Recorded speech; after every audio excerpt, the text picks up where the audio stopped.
1, 2, 1, 2. Hello, hello, good evening. Quick sound check before we're getting started. 1, 2, 1, 2. Yeah, cool. Here we go. Hello, hello, hello. All right. Good evening. Hello. Good to see you. A bit of a different setup today. I'm not at home, not in my normal environment, so I might have to do with both things around, but hopefully that will be all good and we're gonna have a good time. Super great. I'm super happy to be back here. And today we're gonna have quite an interesting programmation. I hope you're gonna enjoy what we're gonna talk about today. We're going to talk about The Witcher 3 and where we are now. Hello from Texas. Hello, hello, hello, hello. Hello the US. Hello Legidom. So we're going to talk about The Witcher 3. So last year I went to the premiere and that was really great. I'm going to talk to you about this in a minute.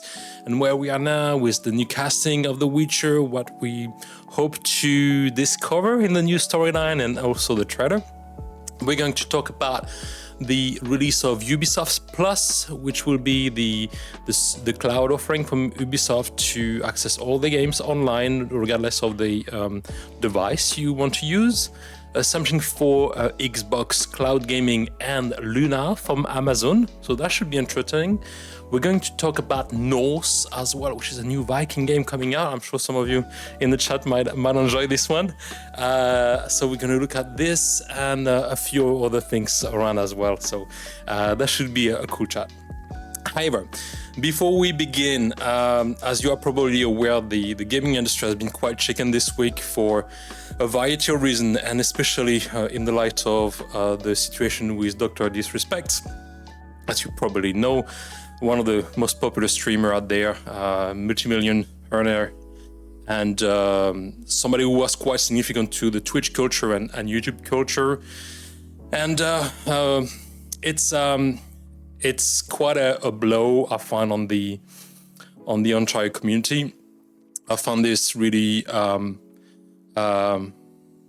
upsetting and distressing and concerning as well.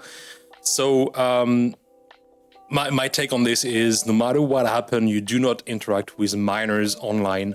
You do not text PM or DMs minor, and certainly not sharing any inappropriate conversation of any kind. What happened is disgraceful. I think it's a great disappointment for everyone, and that shouldn't happen again, obviously. Now, from that situation, although it's aggravating for a lot of people, especially that young woman and the rest of the close proximity of that streamer and his team and everybody who was supporting the guy for so many years, the audience, you guys, the viewers, I think there is also an opportunity to discuss safeguarding of young people online and to develop new policies. Hopefully those policies will be, adopted by Twitch or YouTube in the future, that do restrict maybe some direct conversation between young audience members and hosts and content creators in the future, and as well as for content creators to be somewhat a little bit also protected and supported as part of their efforts to engage with an audience. So I think there's a lot of safeguarding. It can be mutually beneficial between the audience members and the streamers, and hopefully that will make our industry a lot safer. But it's I was planning on making an entire story about it today and to share that with you, and I think that was kind of really bombing the mood of that content, and that's already kind of tough for me to talk about it. I find it quite triggering. But there's absolutely no excuse for this, and it's a real shame. So I hope it's going to be a cautionary tale, and I hope good things will come out of it, and we can all move on and focus on creating great content, on engaging with the audience, but also make sure that the younger audience members are safeguarded and are safe to, be on Twitch and on YouTube as they should be. All right, that's it for me. Let's move on now. All right, so what do we have today? Like I said, so we're going to talk about The Witcher. We are going to talk about Valve as well. We have a big low case coming up for the owner of Steam in the UK. They are potentially facing a fine of £635 million, which is enormous. So we will have a look at this. What are the claims behind it, and what is, what is the net worth of Valve as well as an enterprise, as a company, and how it operates. So we have a bit more of an understanding about the context of this, and I'll try to make our own opinion about this. Like I said, I just talk about the guy, I express my opinion about it, and now you know where I'm standing, and hopefully we can all move on, and the industry can better itself through that cautionary tale. We'll talk about Xbox Cloud Service, as well as Ubisoft Plus, and we're going to talk about Norse. I'm really excited about this, and I hope you will be too. All right, let's go with The Witcher. All right, so a year ago, I had the chance to receive, via the post, an invitation, a long letter. I opened it, and they say, "Hey, Matt, you are invited to attend the premiere of The Witcher 3 in London." And that was the 28th of June. So like literally a year ago, almost day for day, right? I'm a big fan of The Witcher, and I was so excited to go there. And my partner, girlfriend, and I went to the event, and that was by far the most amazing event I've experienced in terms of premiere, and that was managed by DDA Management, which is a great PR company and representation company, management company. Here we go, posing here. So yeah, yeah, you remember, yeah, that's cool, thank you. Sorry for the LED, there's a bit of a shine in the back, but yeah, clearly really happy to be here. You can see it on my face, look at him. Here we go, posing with the logo. And the entire thing was extremely experiential. So you had a reconstitution of some of the decors of The Witcher. You had those massive LED screens with the trailer. You had a maze as well, a mini maze when you can get lost.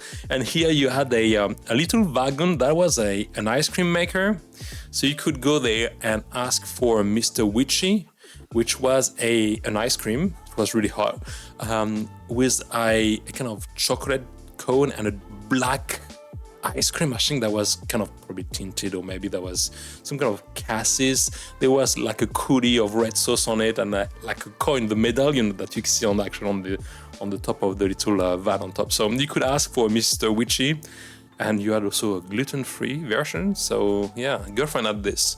I had to ask a gluten-free Mr. Witchy, which is like something I never thought I would ever articulate in my life. But here we go.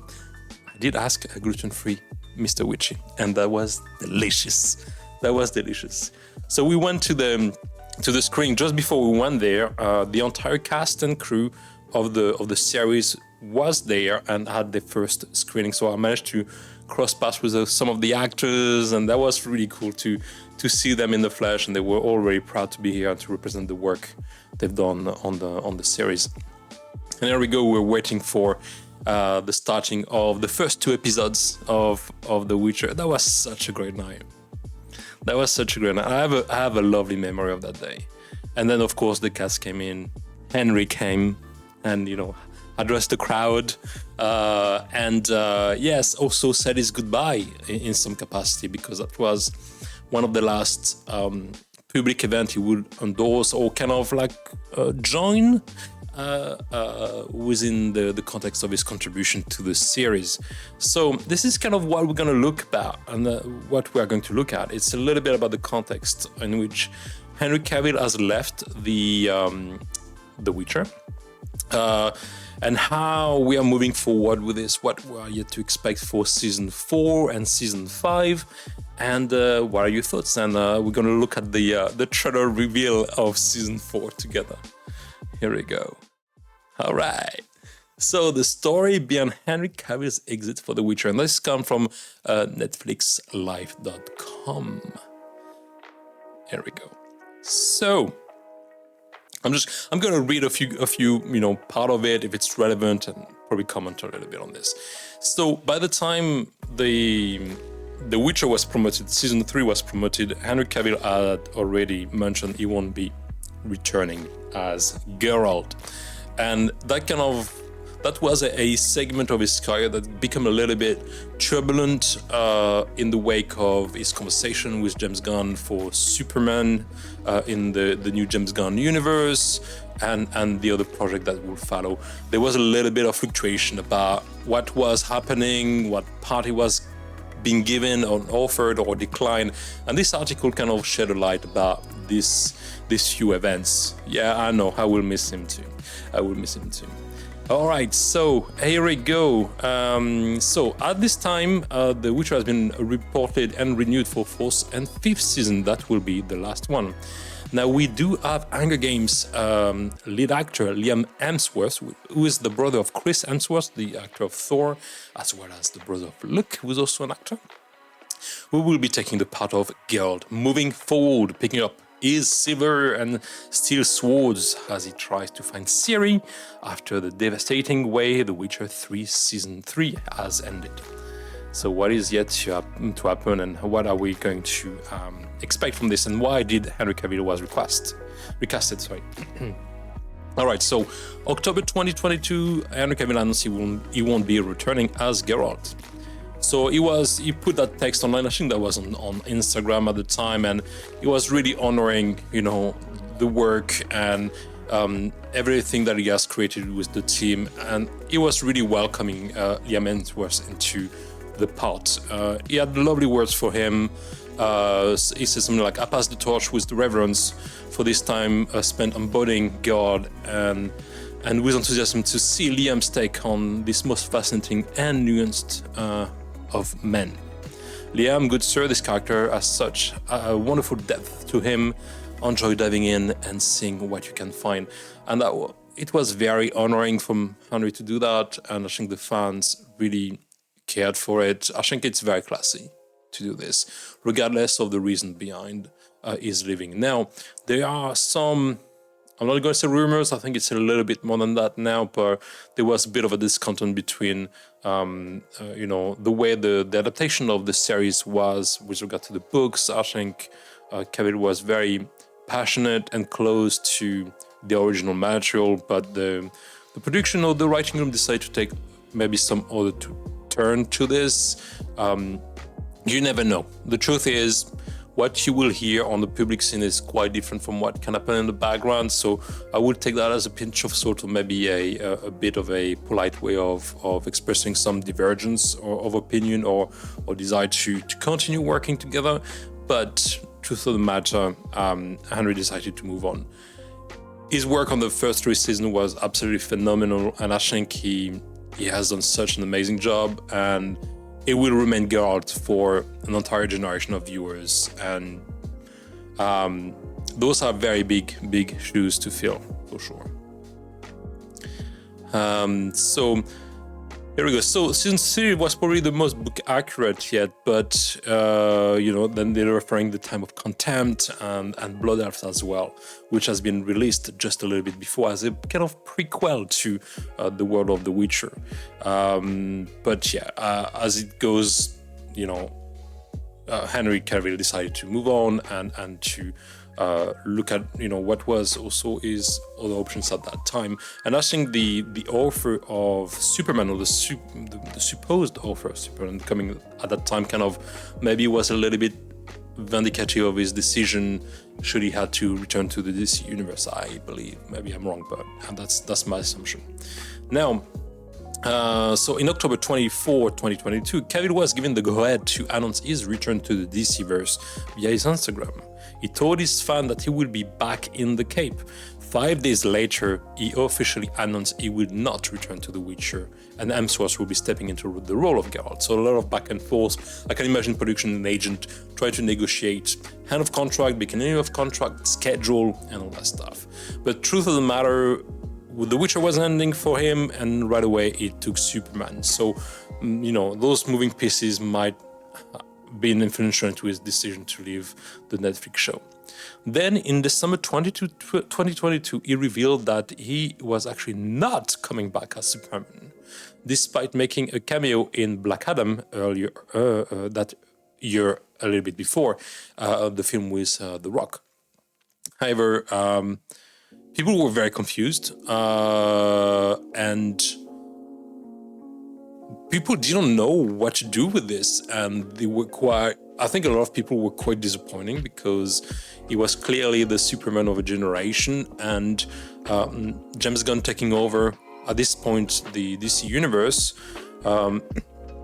he gained more power into decision making in the studios. And I think taking over from Snyder, he wanted to certainly put his signature on the new generation of DC films. And not taking Cavill was a big sign and a big movement, a big signal on how much power James Gunn has developed over time, but also how much his vision will be different from the previous series of DC films. So, no Witcher and no Superman. So a few days after, I think 48 hours after that, actually, Cavill announced that he was developing a Warhammer series with Amazon Studios, with his partner working as a producer with him on that particular project. I don't know how far or how advanced is the project, but that is definitely an exciting thing to look forward to, and his passion for the brand and the legacy of Warhammer would definitely pay great ways, and I'm sure he's going to do an amazing work with it. So I'm really excited about what can come out of it. All right, so this is what it says here. So, for example, so now next the actor will star and executive produce the live-action Warhammer Cinematic Universe for Amazon. So there might be more than just one series. Maybe there's going to be an expanded, multi-format, multimedia type of production behind that project. I think it's really cool. Definitely ambitious, but if anything, that's the right time in terms of technology and reach to develop this kind of stuff. In the meantime, Cavill worked on different projects, obviously, everything to work with Guillemot. Now working on the reboot of Highlander, which is currently shooting in Scotland. So here we go. So he kept very busy, obviously. I mean, many opportunities for him and abilities to work on different projects and showcase his talent and continue his journey as a lead actor. I'm a big fan of the guy. I really wish him well, and I really hope he will get the recognition he deserved. He has the reputation of being the most unlucky lead actor in Hollywood. I think it's a little bit harsh, but it's true that his career had some kind of strange twists and turns and strange timing, and I really hope he can harness that kind of executive producer position and have the ability to have mostly on projects he's passionate about, because the first 3 seasons of The Witcher was phenomenal, and I give him a lot of credit for that too. And it's so great to see somebody who's so passionate about this world and who does respect the audience, who does respect their passion for that kind of game culture, and it's brilliant. I love the guy. Cool. That's me.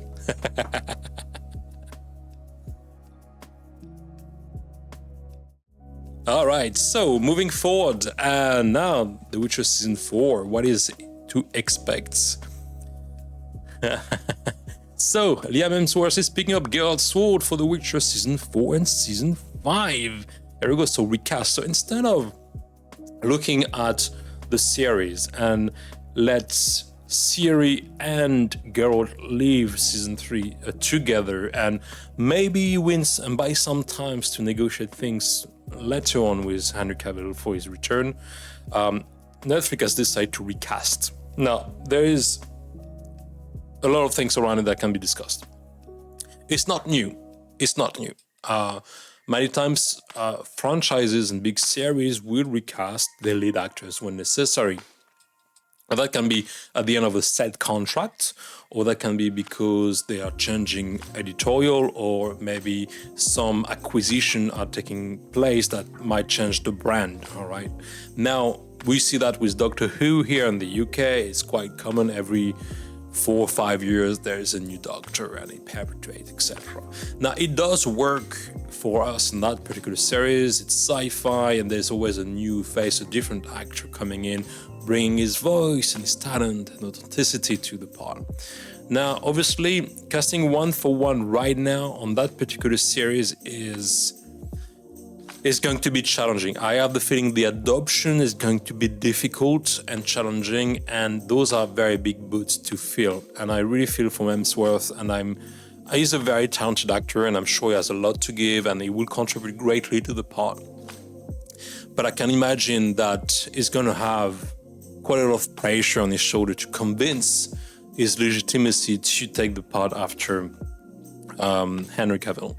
Now, how is it going to work as well? Do we have a form of transformation? Is it after a spell? Is it after some kind of event that changed the look of Geralt? Or how are we going to have just to admit that Geralt has changed?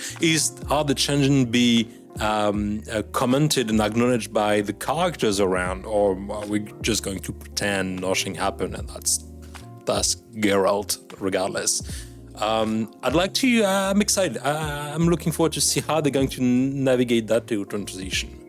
Now, obviously, I think what would have been maybe better in the meantime, it would have been to explore maybe side stories with Ciri or Yennefer, for example, or Jaskier.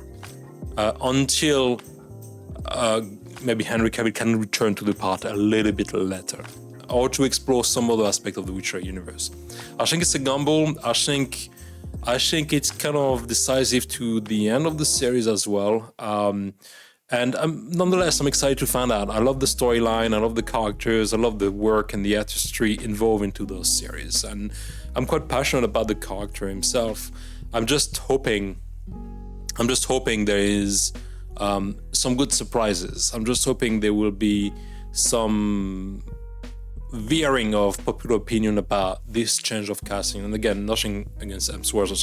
I think he's a brilliant actor. I think he has a lot to give, and that's definitely for him a great opportunity to further his career. So I can imagine the challenge. I can imagine the pressure, and that's why I'm really willing to give it the time of day when it's going to be released, and to really kind of invest the time to connect with that new version of Geralt. And I really encourage you to do the same too, and not to be too dismissive of Hemsworth's, take on the character or him stepping in. It's a great opportunity for any actor out there to be able to take that part. So nobody will turn it down. I'm telling you this right away.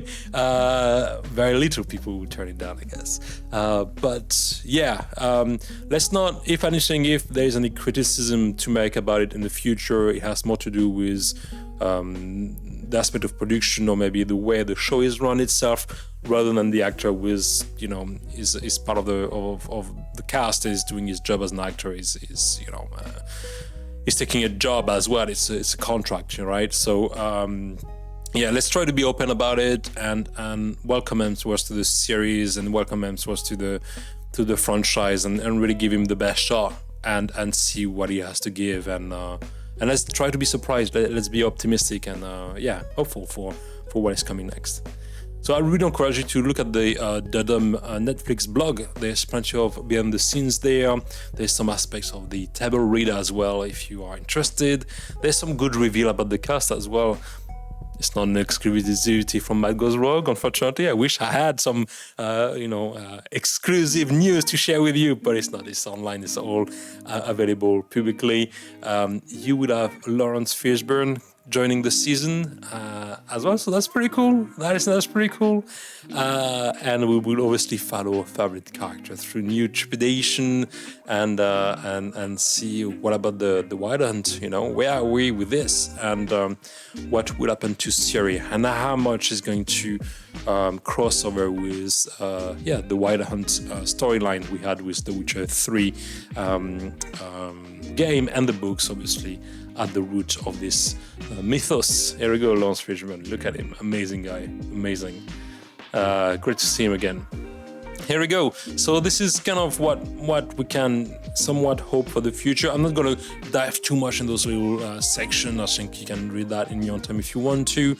But look, let's be helpful, and I'm sure they're going to do a great work. And regardless, this is a lot of work for a lot of people in the UK.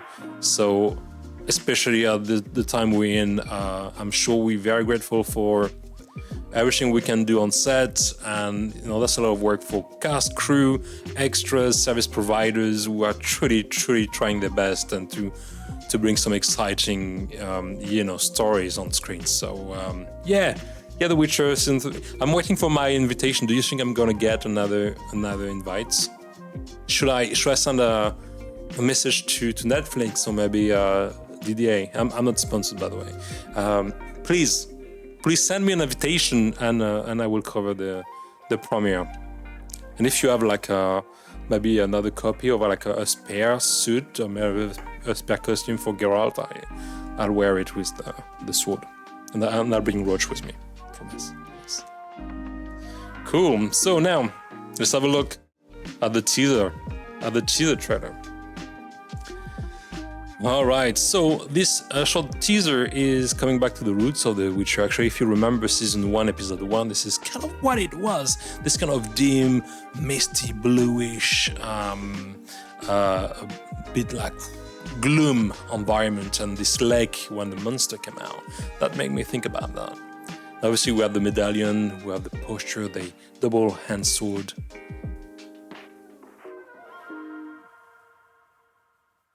And here he is, the new Witcher. There we go. So does it work for you? Do you think he has the charisma? In one look, is it Geralt? Well, you tell me. You tell me. Tell me if you think it's gonna work out. If you're gonna be hooked by this new casting, and as well as the return of the Witcher Sin 4. I am definitely. Cool. So here again, that's kind of the segment for The Witcher here. Looking forward to it. There's no date yet for the release of the new series, but it's going to be anytime soon, I believe. Hoping maybe late summer, early September. I think that could work. Generally speaking, there's not a long time of PR around Netflix series, but I would hope to hear from more information about the release of the first episode coming up. It's quite likely the series would be split in two as well, maybe 4 episodes and 4 episodes with a break in the middle. We'll see. But yeah, I believe end of summer, early September, hopefully. That'd be great. Cool. All right. So I saw this article a couple of days ago, and I was quite surprised by reading more about Valve and the current law case happening in the UK. So I don't know if you heard about Valve. If you're a gamer, you probably have, but for those who haven't, I'm just going to bring a little bit of context. Valve is a game developer, is a studio, as well as the owner of Steam, which you will find online and where you can purchase millions of games, generally quite affordable games. And the platform is operating a very high-end marketing strategy to get people to buy games. They're doing a lot of offers. They are the go-to for PC players mostly, and they are renowned internationally, and they kind of like the top maybe 3 game distributors in the world, right? So big names, big shots. So this article was released about, I think it was 12th of June 2024. Okay, and this is the title, and that's the BBC. Okay, so there's nothing more official than that in the UK. So the title says gaming giant Steam accused of ripping off 14 million UK gamers. Okay, let's have a look. What do they say? So, the owner of Steam, the largest digital distributed platform for PC games in the world, is being sued for, oh my god, £656 million. Wow. Valve Corporation is being accused of using market dominance to overcharge 14 million people in the UK. So I don't know if it does apply to any other territories, if they do apply the same kind of marketing strategy or kind of monopoly strategy even, if any. But for the UK, it's been definitely at the cost of 14 million consumers, probably including myself. Maybe.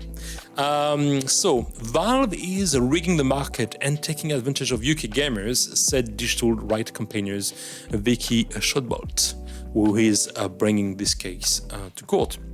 So, Valve has been contacted for comment. The claim, which has been filed at the Competition Appeal Tribunal in London, accuses Valve of shutting out competition in the gaming market, PC gaming market. It says Valve forces game publishers to sign up to so-called price parity obligation, preventing titles being sold at a cheaper price on rival platform. So in other words, when a publisher wants to use Steam as a platform to sell their games, there will be eligibly a deal that says that they would not be able, basically Steam would have to practice the cheapest price possible and available, which means that other marketplaces will never or won't be able to be competitive with Steam in any capacity. Hey, hello Kara, thank you for joining, hello. Good to see you. So, Mrs. Shotbolt says that it has enabled Steam to charge an excessive commission up to 30%, making UK consumers pay too much for purchasing PC games and add-on content. So not only there is a a monopoly on price, apparently, and there is an excessive commission system in place, I believe, at the cost of publishers too, actually. We'll have a look into this in a minute. But making UK consumer pay too much for purchasing PC games and add-on content. So that's interesting. I believe, I wonder how it works though, because if they are competitive in terms of market pricing, but they're also imposing a 30% margin, the 30% can't be at the cost of customer, that will be at the cost of the publisher, I think. So the case is what is known as collective action claim, which means that one person goes to court on behalf of a much larger group of people. Mrs. Showboat, who accuses Valve of breaching UK competition law for at least 6 years, says that she brings the claim to stop this unlawful conduct and help people get back what they are owed. Steam is a PC gaming platform where players can buy games and purchase in-game extras. According to VG Insight, it had a record-based sales in 2023, generating over $9 billion.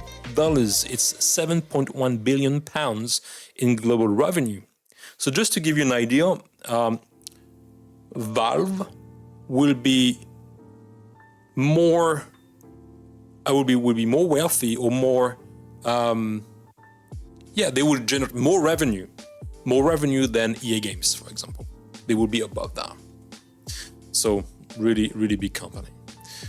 This was driven by 580 million games sold and 14,000 new games released. It's enormous. The catalog is gigantic.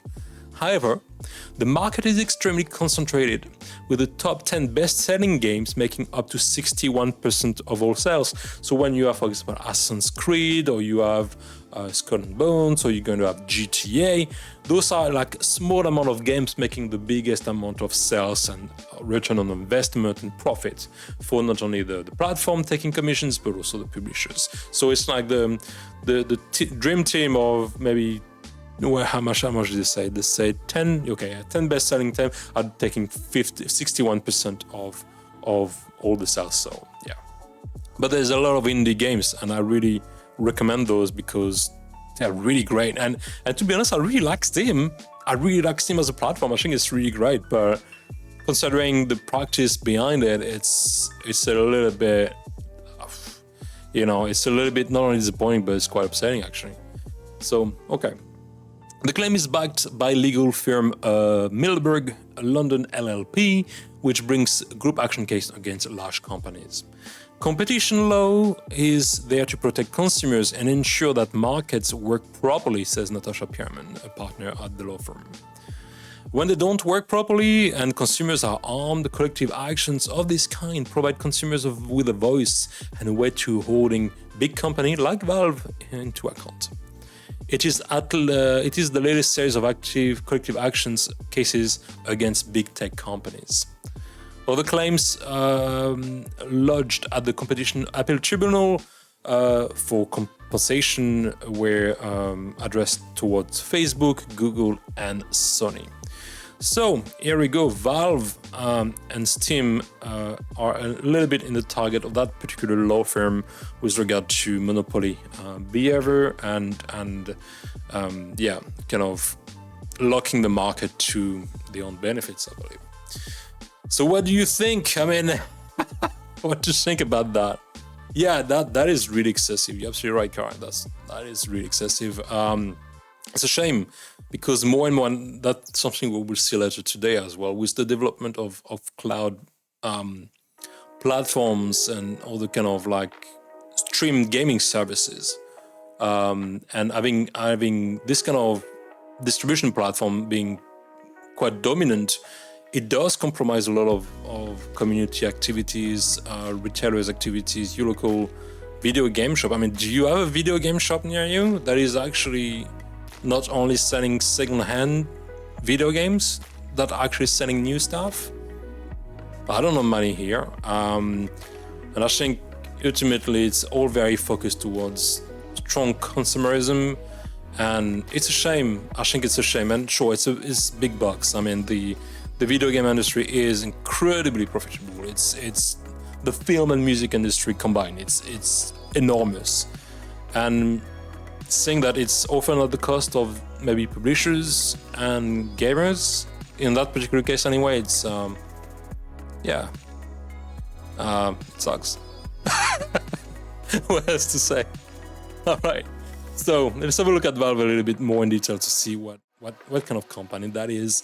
Now, my sources, level.com, they seem to be quite informed about what the company is and what it does. We're going to take a very big pinch of salt here. Okay, so I'm obviously looking for the most reliable sources, but there might be some gray areas. So don't take my my word for the truth, or that article for the truth, for that matter.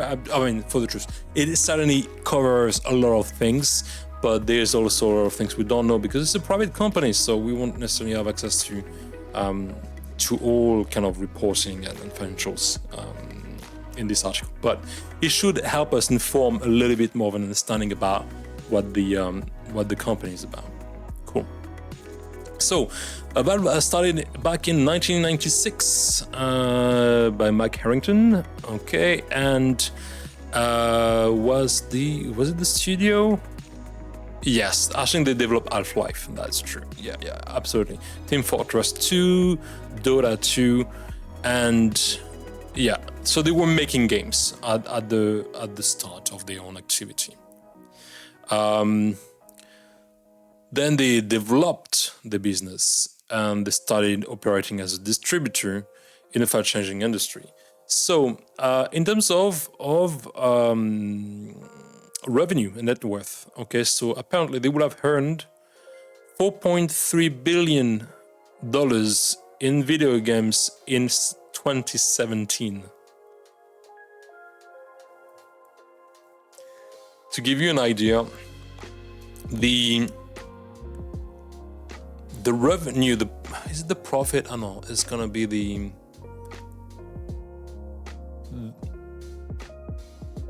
it's gonna be the return. Avatar did $2.1 billion of profit. I think Star Wars and Indiana Jones were sold for about $4 billion to Disney. So that company alone generated $4.3 billion in 1 year. I mean, this is just that's an Everest, definitely. So the company takes about 30% cuts from all game revenue up to the first $10 million earned. So they would take 30% of the revenue generated for each publisher until they reach $10 million. So if you were marging your profit at 20% or more, you won't make a lot of return at this point until you reach $10 million. After $10 million, so that's done here. After $10 million, they would take a little bit less, 25% of the cut, until you reach 50 million. And past the 15 million, the company would just take a mere 20%. So this has been a little bit discussed. People don't really know if it's specifically 30% or 20%, but it feels like it could be in this area. So think about it. So if you want to reshift units and do a lot of margin and money with your game, I mean, that takes a lot from you to start with. And that doesn't include transaction fees for payments and all the things that are related to sales and marketing that you also need to factor as part of the distribution strategy of your game. All right, so the stats regarding Valve revenue are a bit scarce because it's a private company, doesn't necessarily disclose financial data each year. So the information mentioned before is a speculation, but that seems to be fairly informed. So again, pinch of salt, but it seems that does echo with a lot of things I've read as well elsewhere. So now the founder and owner of Valve, his net worth is $3.9 billion. There's some specific here. Not that it really matters so much, but it does it clearly is a highly profitable company, a highly profitable service as well through Steam. And when you think about the fine they might face at the UK Court of Law, the British Court of Law, they talk about 635 million. Sure, it's going to hurt them. It's going to hurt their year and it's going to hurt the ROI for sure. But they're going to be fine. They will be okay. It's fine. I think it's they might lose a few bonuses, but they're going to be okay. Knowing that then they will have to change the strategy for sure and have a little bit more flexibility and a little bit of more market opportunities for other trying to also do the work and distribute games to gamers. And it's better for us consumer too. Competition is healthy for consumers. We're the one benefiting from it. If you are in the lock market and you don't have options around price point and you have no other alternative available but above market and above the price you are willing to pay, then you're a bit stuck. Hence the cloud gaming options coming up. Great. So and then they talk a little bit about some of the product they develop over the year, etc. The most popular game being Counter-Strike, obviously, Global Offensive with 1.3 million of concurrent player, which is absolutely enormous, etc., etc. And this is some of the sources. So this is kind of what we're looking at. This is what we're dealing with. So ultimately, a really high-worth company, tech giant that will have to potentially answer some monopoly practice in the UK. I don't know for other countries and territories. Maybe that will be echoing in other countries. Maybe they're going to face other litigations of sorts. Overall, the research I've done about Valve shows that there is quite a cycle of court hearings and lawsuits. But so will be, any kind of really large company operating in that sector. Now, there can be a lot of capitalistic behavior beyond that, and it's very profit focused. Let's hope they will adjust constructively, and the consumer will be the one benefiting from this kind of positive change. Yeah.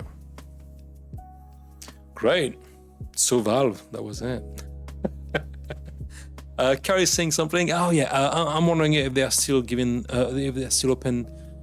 given everything that has closed, nice trick, etc. Yeah, well, I think online gaming is where the future is, and it's going to be really easy to understand, with regards to the streamer approach to content access. When you think about Netflix, but also studios like Paramount Plus, HBO, Amazon, all sharing the content, I think it does inspire the game industry to do the same. Hence the next segment actually of the stream. So ultimately, I believe there won't be a lot of game shops surviving the next 5 years. I think the services that are about to get launched will cut the middleman a lot, will make the market for retailers very hard to compete with. And ultimately, for gamers, it means that we can play anything, anywhere, anytime, but we will not own a digital copy of that game. So if there's any change of policies or, access regulations of any kind, we might lose access to the IP we are licensing as part of the purchased ticket of that game. Again, it's a little bit of a philosophy of own nothing, be happy. It's a shame, but it feels like this is where we are heading to. All right, in that segment, we are going to talk about Ubisoft Plus. So this week has been an announcement for Ubisoft. We will see that in a minute. There are a couple of things that have been moving in the studio, and they are definitely promoting the service. Now, it's not new. Actually, it has a couple of years per se. I saw some previous mention of Ubisoft Plus dated of 2022. So it's not entirely new, but there is definitely a focus on what it can bring.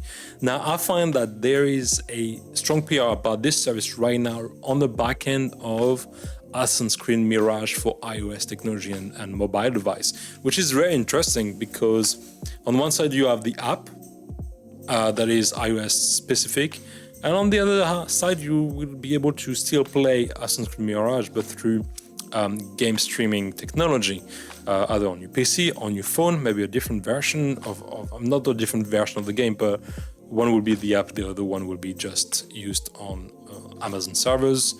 But it does open a lot of option, and it definitely lock a form of pre-sale, I would say, of all the future game of Ubisoft at a top tier access for a very accessible price. And I personally find the offer very appealing, and this is why I'm a little bit concerned, because you will be able to basically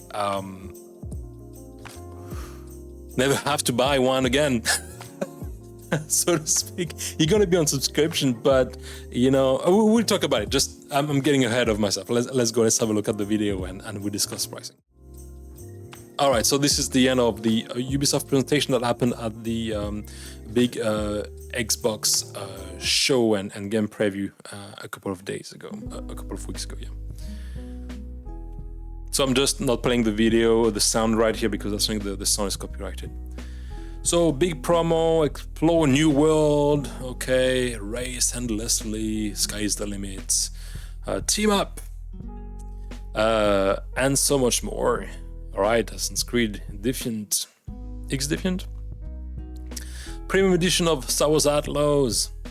Woo! All right, available on day one. Assassin's Creed Shadows. Launch offer, limited time only. Act quickly, subscribe for 1 year and save 4 months. Join now. Okay, Ubisoft Plus, ubisoftplus.com. Okay, so that's, you get the speech, right? It looks good, it's the hype is there. Whoop, everybody's really happy. Okay, great stuff. So what is Ubisoft Plus? Let's explore this together. All right, so the website is ubisoftplus.com. Save 4 months with the Ubisoft yearly plan. So what is it exactly? What do they have to offer? Everything is here.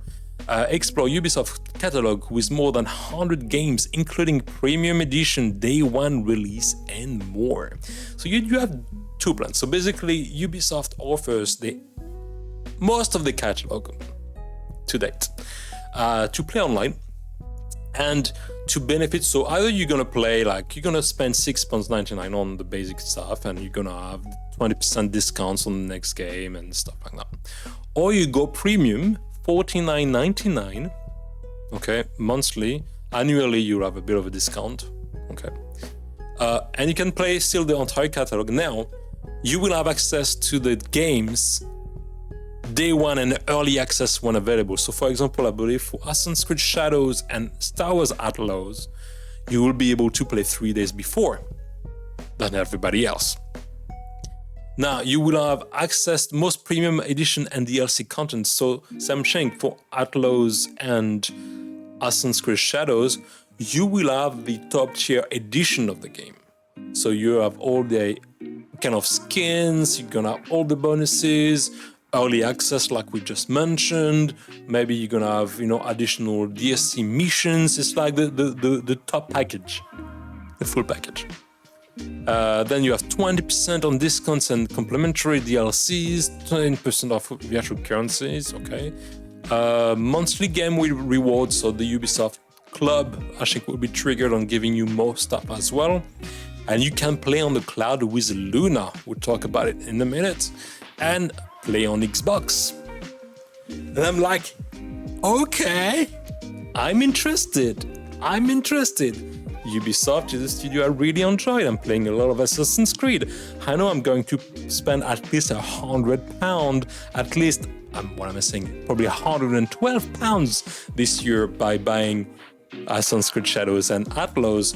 it might be a good deal, and maybe those top tier edition will cost me, I don't know, maybe 50 or 60 or 70 pounds.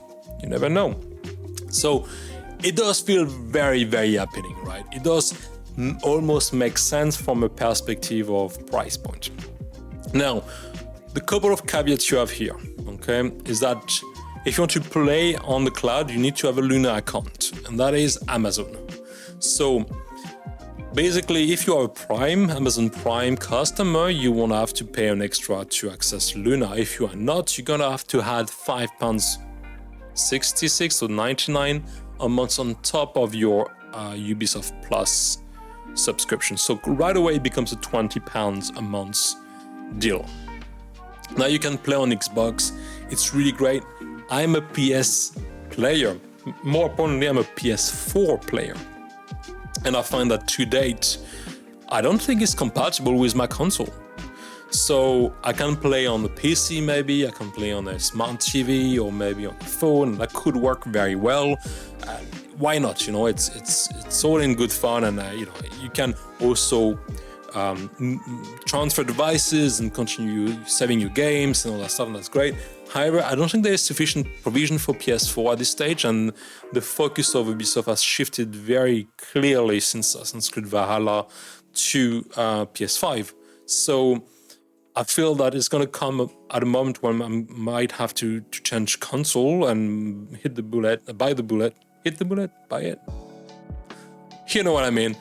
Change console and go for a PS5 in order to really enjoy the full spectrum of this. Now, are you ready to spend $49.99 on Ubisoft games to enjoy the full catalog? There's a lot to offer, for sure. Or is it too much, or does it fit your budget, or is adding Luna subscription service on top an additional expense? You know, you'll be the only one to know. But what I know for sure is that this offer will definitely hurt a lot of businesses which are retailers and local distributors of games. So game shops that are hoping that Outlaws and Assassin's Creed Shadows will help sustain sales and pay for salaries and kind of helps to sustain the position in the community, that is going to be challenging. And so it will be for the Xbox Gaming Cloud offer too. So I think we really are at the brinks of culture change in the game industry, and I think a lot of those services will be online based on that kind of model. So you might have to choose what studio you want to go with. It's exactly like for TV and films. Or maybe sometimes, like Luna, maybe there will be a consortium of studios offering titles and catalogs of titles for you to enjoy. But it's going to be very dematerialized. It's going to be very different to use when it comes to buy your game. And if you do buy your game, you might just be able to find it on special websites or maybe even Amazon, and that will be managed directly by Ubisoft. So I don't know. It feels like we're missing the interaction of going to a shop, having a chat, being close and supporting the local community through this. And I hope there will be some efforts put into the social aspect of the studios and finding ways to regain that spirit. But yeah, it's going to be a long road, I guess. Here we go. So that is Ubisoft Plus. And this is how it's going to look on Luna. So we'll come back to Luna a little bit later, but this is the entire catalog of Ubisoft's Plus you have at the moment. Okay, so the retail price for a month in the American market is $17.99.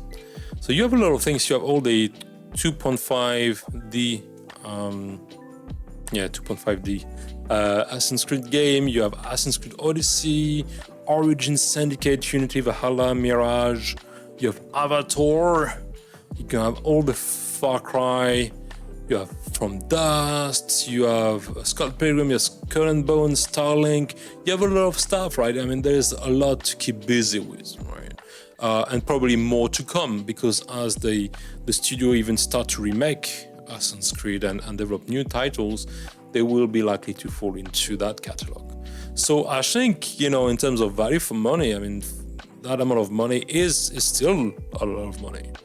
But, you know, if you're playing those games a lot and this is the studio for you and you're a fan of a certain IP, then maybe that's worth it. I don't know. You tell me. I'm really on the fence. I really like holding my games and you know, having their boxes and having the entire product experience about it. But maybe it's going to be a luxury moving forward, and ultimately you won't have much to put on your shelf. Oh dear. Oh, I understand progress, but yeah. Anyway, moving on. Cool. So what has happened at Ubisoft this week? So we had a couple of reactions from the CEO of Ubisoft with regard to the criticism and the backlash online about Assassin's Creed Shadows, and that has to do from the aspect of representation of characters within the game. So I'm going to read this for you. So Ubisoft CEO condemns hateful acts against the developers following Assassin's Creed Shadows backlash. Quote, I encourage the rest of the industry and players to denounce them too. So Ubisoft CEO Yves Guillemot has spoken about malicious and personal online attacks that have been directed at his employees and partners, citing it as one of his major concerns in the film industry at the moment. Okay, it has always been the case. It doesn't mean it's good or that's how it should be, but people are very vocal, especially about Assassin's Creed. I found it's a very passionate community. So yeah, you'll be expecting a few backlash, but I think here the most important issues from a specific group of players has to do with the ethnicity of the lead character, of the co-lead character of Shadows. So Guillemot gave a wide-ranging interview that was posted on the Ubisoft website. I will show that in a minute on Thursday, speaking about various topics, including the future of Assassin's Creed, X-Defiant, and more. He was also asked what dismay him about the industry currently, and pointed specifically to online harassment in response. One thing I am concerned... Actually, no, I'm not going to put a French accent. I already have one. It would be too much Frenchness. One thing I'm concerned about... I don't know, is Canadian or French? I should investigate. One thing I'm concerned about right now, is the malicious and personal online attack that have been directed at some of our team members and partners, Guillemot said. I want to make clear that we at Ubisoft condemn these hateful acts in the strongest possible term, and I encourage the rest of the industry and players to denounce them too.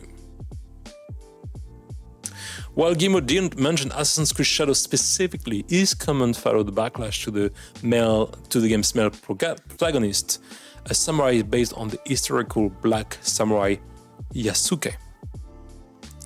Some put AC Shadows into ongoing harassment campaigns targeting diversity, equality, and inclusion efforts on social medias, which the International Game Developer Association, IDGA, condemned in a statement in March. I want to make sure and I want to make clear that we at Ubisoft condemn these hateful acts in the strongest possible terms. Okay, I am not sure what is the scope of action that can enforce this statement. I'm not sure if it will relate to hateful sheer, okay, so clearly it is, but I wonder what is the scope of... What is the ethics in terms of representation of virtual character versus real life person or living person? And how does social media can act on this? It'll be interesting to see how social media are going to to react to any kind of hatred campaigns about the game on the basis that one of the character is a black samurai. And yeah, I'm curious to find out what is the line between harassment towards or about virtual character versus real life people. How does it apply, and what is the approach of moderation in that? Yeah. Anyway, hate crime and hatred is hatred and hate crime, so it's clearly there's ethical issues you have to address, but it's in practice I'll be interested to find out. So as for what excites him into the game industry, Guillemot pointed out that evolving technology, and if as game maker they can adopt and master technological advancement such as generative AI and the cloud more quickly, it will be much better positioned to create new standard experience for players, he said. Assassin's Creed Shadows will launch on November the 12th. For those with Ubisoft Plus Premium, is there a premium to Ubisoft Plus? Okay, I'll double check that. And those who purchase the Gold and the Ultimate Edition and will otherwise be available on November 15th. So yes, the Ubisoft Premium is the higher prices, the 14.99, otherwise it's the standard edition. Okay, we got this clear. Cool, here we go. So that is the direction of the CEO with regard to the Backlash. Now, this particular interview was taken from the blog of Ubisoft. Now, like most blog-owned, like most content-owned, what am I trying to say? It's a blog post from a company, so there is basically a corporate agenda to that content, okay? It does vehiculate by subtle and uncertain ways what to share with the public and address certain problems. It's not a real, I don't believe it's a real interview, but it's an interview that does try to railroad certain topics that is important to the CEO more than a kind of real one-to-one conversation.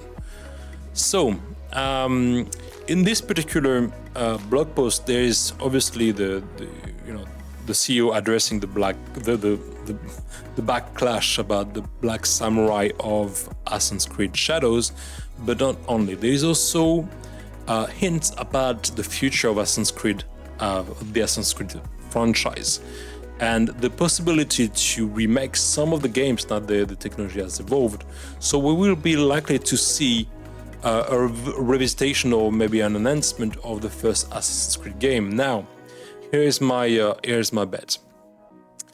With regard to the low level of adoption of Skull and Bones and the passion of the community for Assassin's Creed Black Flag, I believe this title could be really well positioned to be the first to be enhanced or remade. That would make a lot of sense, and leaning into the passion of the players for that particular title will be really good. I don't know much for Unity or Syndicate. I think they're still old in many aspects, but they could definitely benefit from a good brush up and a bit of a facelift, so to speak. Now for the first Assassin's Creed, yes, of course. I mean, and I don't think I've seen them into the catalog, so maybe they would remake the old ones before maybe pushing and repositioning them on the Ubisoft Premium, Ubisoft Plus platform. We'll see, but that's definitely in consideration. Great. So this article kind of covers basically this kind of pointers and the development of also Snowdrop and Advil as the motor and the engine, allowing a lot of creativity as part of the design of those games and allowing to push the envelope as far as they are today. So their own game engine is really kind of championing new technology and help design new game experiences. They talk about X Division here. I haven't played this one. If you have played X Division, let me know if it's good. I'll be curious to find out. And so we talked about what is disappointing for him at the moment. So we talked about this and what is hopeful. So using AI as part of the game design process. I mean, it's nothing new. We have AI as coding behavior in games for donkey's years. Now, some of the concern that I have heard as part of the gaming industry was towards the AI modelization of items and environment, like from scratch. It's not quite there yet, but who knows? Who knows? Thing is, AI is really hot at the moment. It's a real good in for investors. It's very popular. So any studios promoting AI technology will be appealing to a lot of people. In practice, I don't know if we are there yet. And then you would have the entire ethical question behind it with regard to machine learning and where do you get your data and how it's managed and, what are the impact on the workforce as well, because if it's going to be, adopting AI tools to get rid of half your workforce, sure, your return on investment might increase, but you won't be a great player in the industry if it's the case. So I think there's a lot of things to level. There's a lot of things to take in consideration, and I don't think things will be radical in terms of adoption and the impact of AI in the game industry. There will be some for sure, but I think they will be mitigated by the complexity and the need of expertise needed in the process of game development. So I think I hope it will be done with careful consideration for the talent and the people working in the business, basically all the workforce creating the games and the adventures we like to enjoy. Here we go. So that was my little segment on the feedback of the CEO of Ubisoft with regard to the Backlash and his hope for the future. So let's see what will happen next. But I am definitely excited to see what is next for the Assassin's Creed series and what game will be remastered. And if you have any preference yourself, what game would you like Ubisoft to remaster? Let me know in the comments, and I will be I'll be excited to know what you have in mind for sure. Okay, so moving forward, we are going to look at Luna. So I have mentioned it a little bit earlier. Luna is an Amazon gaming platform that is now in partnership with GOG and Ubisoft as well. Ubisoft for the Ubisoft Plus service, offering Prime members and non-Prime members the ability to play the favorite games or the large catalog of games available on multiple device and platform. So this particular platform is interesting. Why? Because it's obviously running on Amazon servers, and gaming, apparently from what I understand, gaming from those servers have a very low latency. So they will be likely to give you like a one-to-one experience if you were playing from your favorite console like PS4, 5 or Xbox, which is quite appealing, especially if you can't buy one of those devices or, a console in the first place. If for example, your PC doesn't have a huge graphic cards, RAM, CPU, GPU, you name it, you will be able to play the games at some of the utmost quality, as well as to have them on your tablet and your phone if it's compatible. So I find this idea really appealing in terms of cost reduction for access to entertainment. I find it really appealing in terms of portfolio of titles, although everything is not excellent for Mac users as well. Absolutely. We're going to double check the compatibility. Let's not get ahead of ourselves, but I hope for Mac too. I find the idea really interesting, and I think it's going to be a big game changer for the game industry. Now, where the challenge and some of the concern are is that it's going to lead to most certainly the closure of most game shops and video game shops. And I think it's going to be quite challenging to compete with this kind of low price ticket offering. And yeah, it's happening, right? It's happening. I don't know how you're going to compete with this kind of service moving forward, especially in a time of economic depression or austerity like we have in the UK.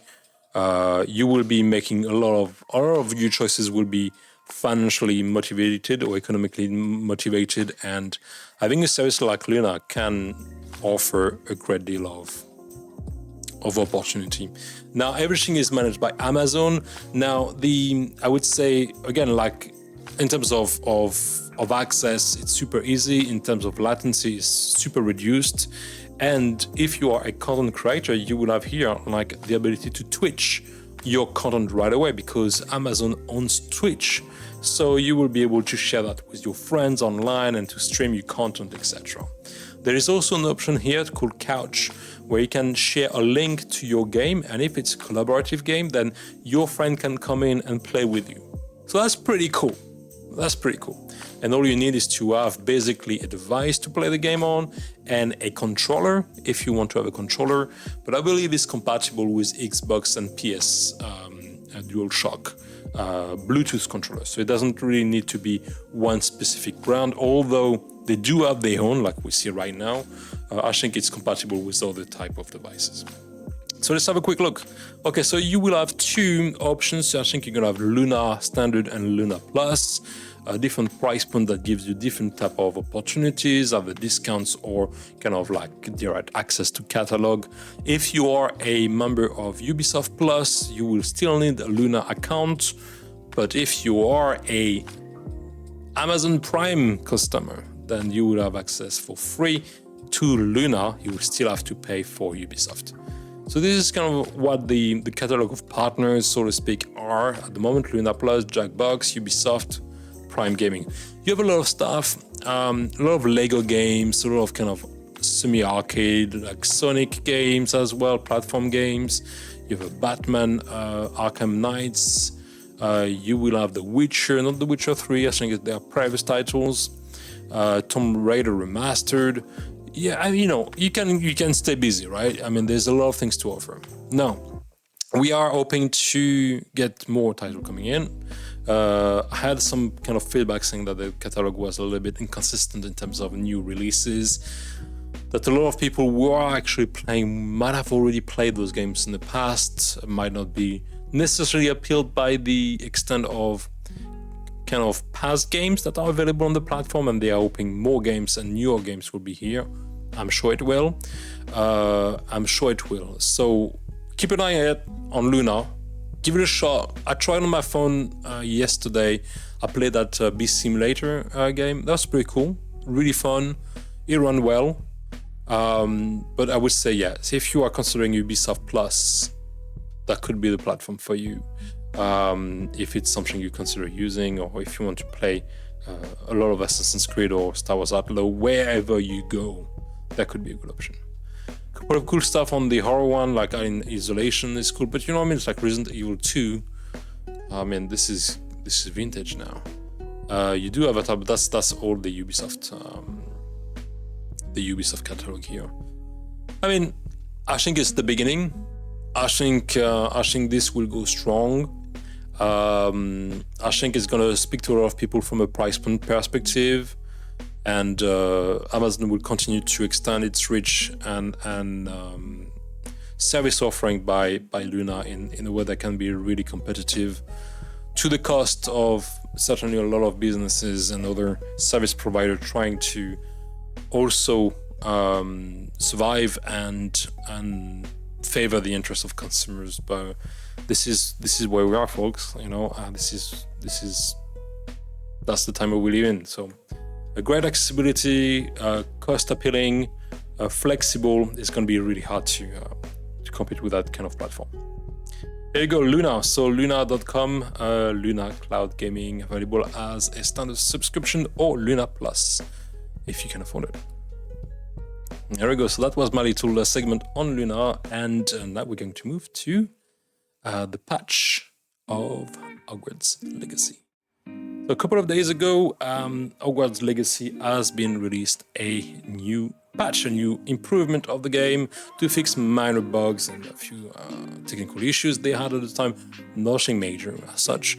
Couple of like spinning in the game, but what they have, yes, that's 3 buts. What they have released this time is the photo mode in the game, and that's something pretty cool.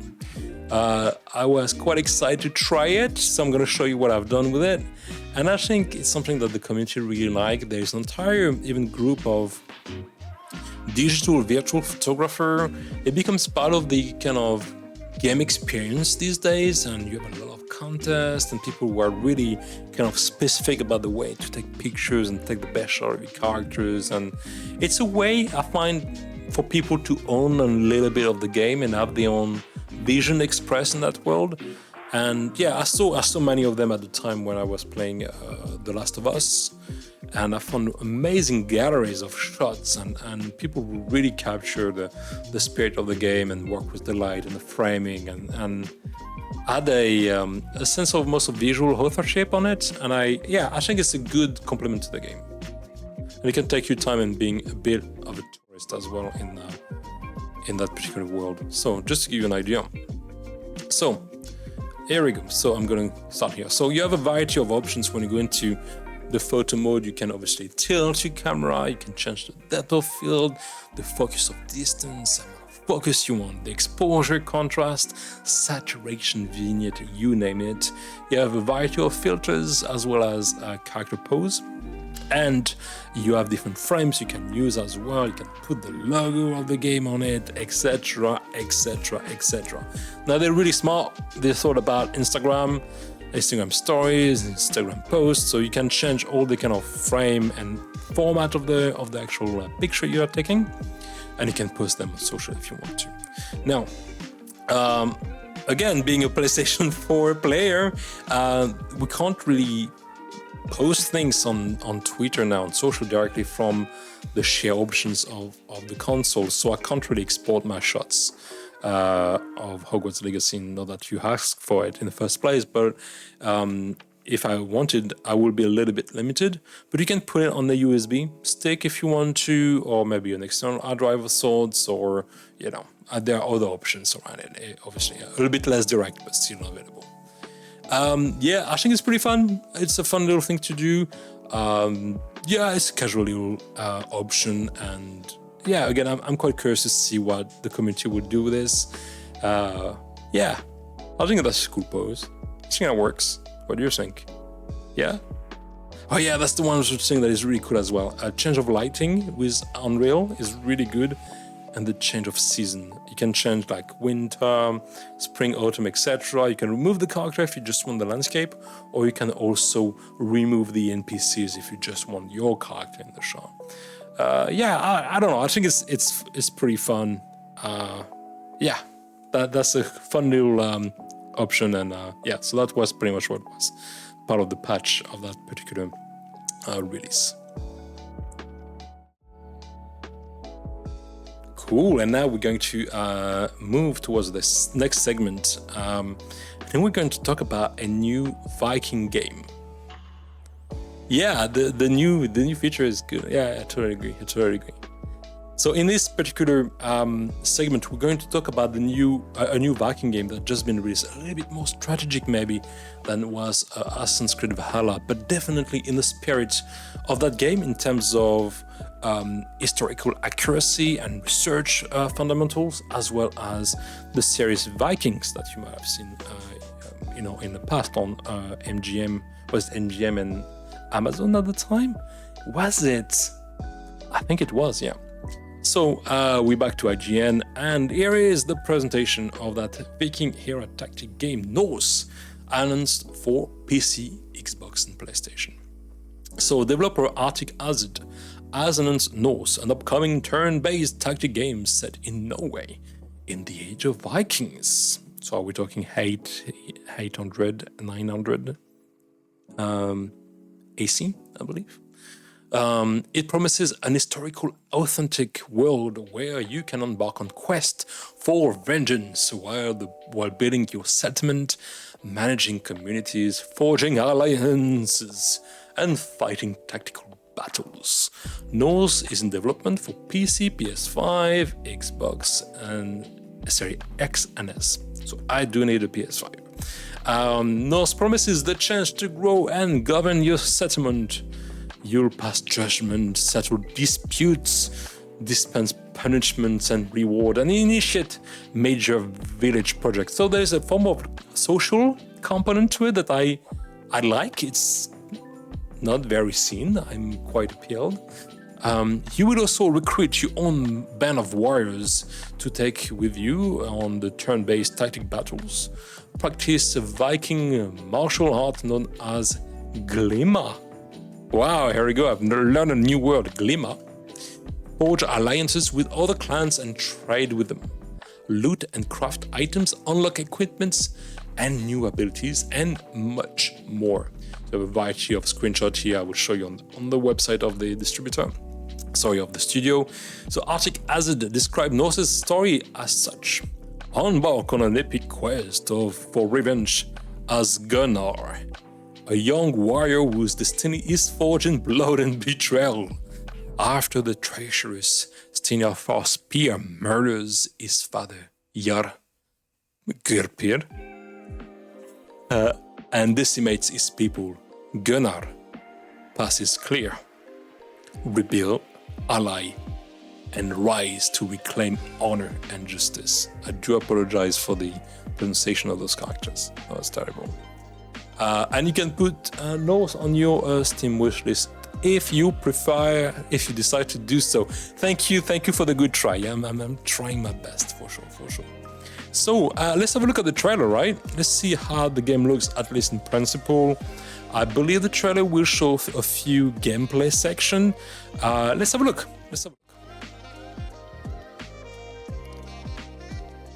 All right. So we are opening. This is the classic Guinness lake from Vikings, isn't it? It's always this kind of two hills on the lake in the middle. Then we are in the longboat house, I believe, or the central house of the settlement. We see those people going on drakes, social events around fire and gatherings, traditions, rites and rituals, and then getting ready for battle.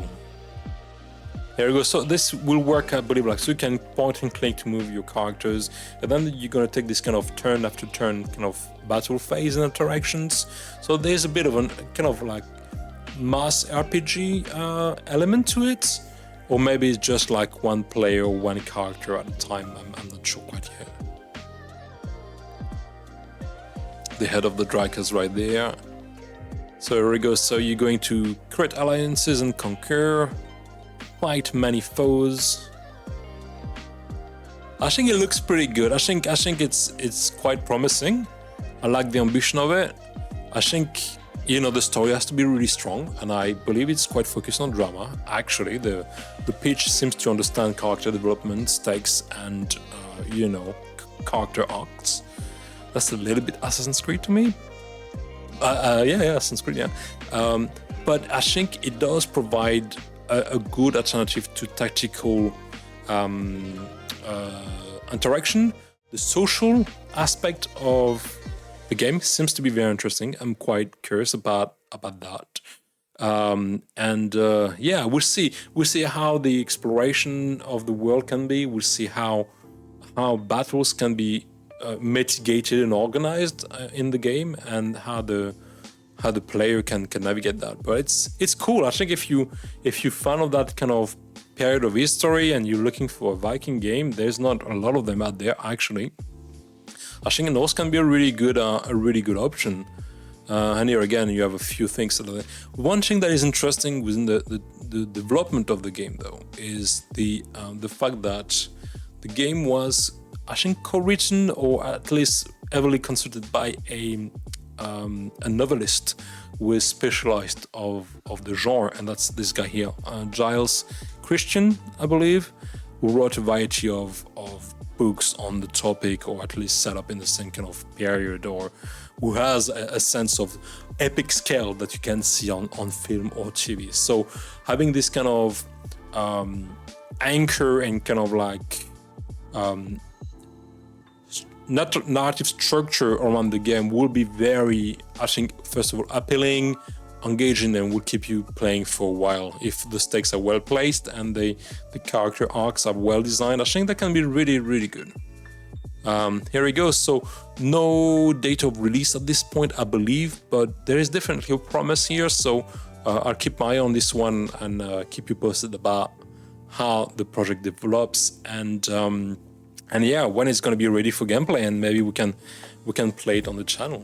Yeah, that could be fun. That could be fun. All right, you know what? I think that's it. I think that's it. I think I've done everything I had to do today. Not that I feel I have to do anything, but I tick everything from my list. So, what did you like best? What did you find being the most interesting topic today? What do you find the most appealing? What surprised you? I don't know. You tell me. You know what? You chat today. I've talked for an hour and a half. Now it's your turn.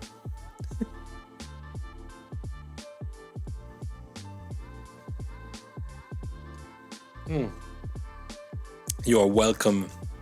Thank you so much, Legidom. Thank you. Thank you very much. Cool. Well, listen, what are we going to do? I'm going to run the stream for another 5 minutes or so if you want to, if you want to chit chat, if you want to ask any question. And during the week, I will edit some of the segments as standalone videos. So if there's one that you want to look back at, or you want to try the game platform, Luna, that's cool. That's cool. Have a look and see if it's available for Mac, so you can, play really cool games and not having necessarily a very big, powerful computer to support the, the processing of the game. That could be really cool. I remember playing The Witcher 3 on this particular laptop, and that was challenging. Yeah, cool. And on your phone too. Or your smart TV. So here we go.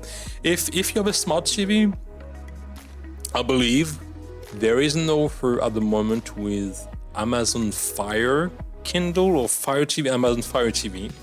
For the 4K edition Fire TV, you also have a version with a Luna controller, and I think that's around $59.